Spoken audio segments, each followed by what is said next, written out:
সুখকর বিষয় হচ্ছে এই আসামির পক্ষে আজকে কোনো আইনজীবী দাঁড়ায় নেই, কোনো আইনজীবী তার জামিন মুভ করে নাই। আমরা বিজ্ঞ আদালতকে অবহিত করেছি। আমরা যেহেতু আসামি গতকালকে ফিজিক্যাল অ্যাসল্টের শিকার হয়েছেন অন্য সাধারণ ছাত্র জনতার আঘাতে, সে সুস্থ হোক, সুস্থ হওয়ার পরে আমরা তাকে রিমান্ডে নিয়ে জিজ্ঞাসাবাদ করব। কেন এই আসামিকে রিমান্ডে নিব?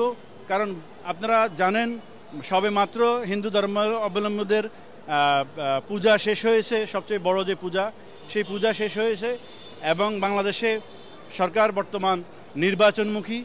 এই সময়ে এই হিন্দু মুসলিমের দাঙ্গা বাঁধানোর কোনো পরিকল্পনা আছে কিনা বা রাষ্ট্রের কোনো ষড়যন্ত্র আছে কিনা, নির্বাচনকে ভিন্ন খাতে প্রবাহিত করার জন্য এবং কোনো অপ্রীতিকর ঘটনা ঘটানোর জন্য এবং হিন্দু মুসলিমের দাঙ্গা বাঁধিয়ে রাষ্ট্রকে অস্থিতিশীল করার জন্য কোনো পরিকল্পনা রয়েছে কিনা সেই বিষয়ে তদন্তকারী কর্মকর্তা খতিয়ে দেখবে।